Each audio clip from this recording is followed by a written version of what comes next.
This is the Joan Jerkovich Show, and you're here listening to Your Life Coach on News Radio 1150 KSAL. And as promised, guess what we're going to talk about next this Valentine's weekend? We're going to talk about sex toy sales and sex toys. And would you believe that this is one heck of a retail business that sells upwards of $15 billion, that's billion with a B, dollars every year on sex toys. How interesting is that? Well, this was sort of brought about by an adult toy manufacturer called Adam and Eve, and they did some research on this. So there's some other fun facts to share here. And I will say that I found this article posted on the Huffington Post by a Margaret Wheeler Johnson. She talks about sex toy sales per capita are the highest in these 10 states, according to this manufacturer, Adam and Eve.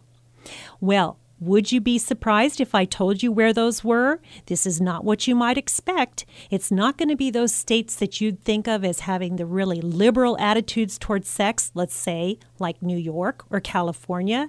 Instead, the top states for the sales of sex toys happen to be some of our most sparsely populated states in the nation. Number 1 is Wyoming. Number 2 is Alaska. Number 3 on this list is North Dakota, and number 4 is Montana.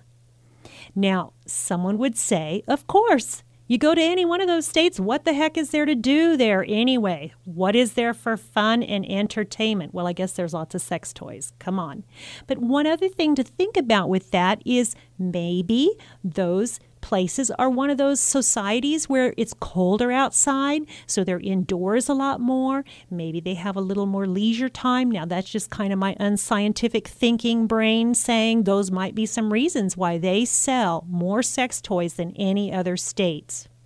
So now, another interesting thing this research article told us was that if you're asking a woman that whether she uses sex toys or not, and if she tells you she doesn't, 44% of women do. Those are women between the ages of 18 to 60 years old admit to having used sex toys at some point in their lives. Now, the other thing you might be thinking is, oh yeah, they're all single. Lots of single women out there if it's 44%. But no, the truth is 78% of those same women who were admitting to using sex toys were in relationships when they did. Go figure.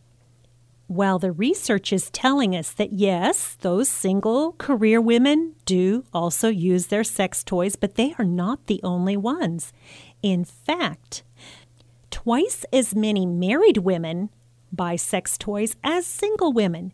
Now, I don't know if that fact was actually fretted out or determined whether, well, there's twice as many married women as single women, but anyway, twice as many married women are buying sex toys. One thing this article points out is that sexologists, I guess the people that research and advise us on sexual matters, anyway, sexologists, can't even say the word, encourage people to use, or married couples to use sex toys. I know if you listen to my radio show, I've even talked about them being called marital aids by some people I know, and we get a chuckle over that. Yes, there are married couples who use sex toys to enhance their love lives. And why not? Isn't this all the rage with those home romance parties like my caller talked about?